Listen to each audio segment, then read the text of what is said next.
Hey everybody, welcome back to Serene Scenes Fitness with Calvin. Today I'm talking about gear, specifically the Apple Watch. I'm reviewing the Apple Watch because I've had one for a few years and I've used it on a daily basis. So I want to talk about some great things about the Apple Watch. Then I want to talk about a couple things that aren't so great about the Apple Watch. Make your own decision as far as your life and your fitness device on which device you think is the best for you. I personally use an Apple Watch Series 7. Here's why I love the Apple Watch. The Apple Watch pairs with my iPhone. I am able to track my heart rate even while I'm asleep. And the Apple Watch is taking data every time you exercise, and it's setting your zones based on your age, your weight, and what it's noticed from your heart rate when you exercise. What I've talked about in previous vlogs as resting heart rate and working heart rate.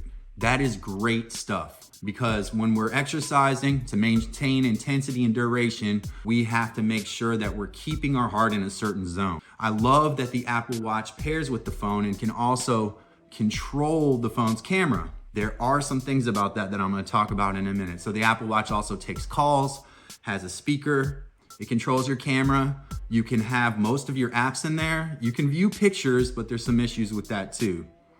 Let's talk about a couple drawbacks from the Apple Watch. The Apple Watch says that it works in temperatures above, I think it was 38 degrees Fahrenheit. Well, I can tell you the Apple Watch does not work well in any temperature below about 45 degrees, from my experience. Sometimes it completely fails to work. I have done strange things like cut holes in my sweatshirt so that my Apple Watch can stay warm while I'm running in cold temperatures.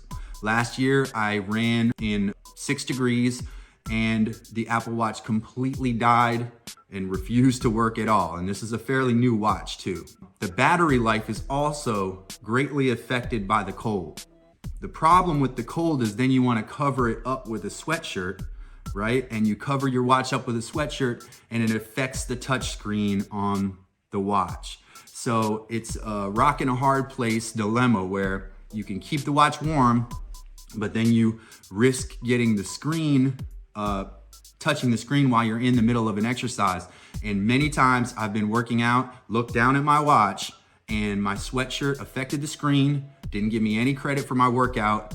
In one particular case, I had run 8.2 miles, and I went back and ran the 8 miles again. That's how obsessed with my watch giving me credit for my workout that I am. And I know there's others of you that are probably obsessed with your watch giving you credit as well. Sweat. Apple Watches are terrible when you start sweating.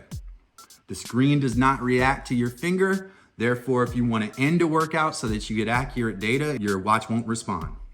If you want to start a workout, a different workout, say you're going from cardio to strength and you're sweaty, it's going to be hard to end your previous workout, which is a 2-step process to end a workout if you know how to use the watch. You have to end it, then you have to open up another one, and all of that takes a dry screen. Now you can use a screen cover. Some people use a screen cover to protect their screen. The problem is if you're in a situation where you're running and rain comes down and water gets inside that screen and gets inside your watch, and then you're in cold temperatures, it's gonna mess the watch up. Now we know the watch will go underwater, but there's some limits to that too. I'm not gonna get into the swimming portion of it today. I just wanna talk about the watch and how it works in general. There are some issues with swimming too that I've found. Communication with the iPhone. I have found that while I have had my watch for a long time, it doesn't always communicate accurate data with the phone. In one circumstance, I ran a 10K. I got back and it was my fastest 10K yet. And it did not give me credit for the 10K. It said 6.2 miles on my phone. It said 6.2 miles on my workout, but it didn't show as a 10K in fitness tracker. There's a glitch there between communication with how much time you run and the phone. There was one time in the past where I got credit after the fact for a 10K, and then one time where I got no credit at all. And we talked about clothing affects the watch. So if you wear a sweatshirt and it goes too far down on your wrist, it may pause your exercise and you won't even know it. So you have to keep your sweatshirt rolled up above the Apple Watch in order to make sure that your exercise is not affected. I just wanted to talk about a few things that I've noticed with the Apple Watch. I love the Apple Watch for me, the cold's effect on the watch's battery life.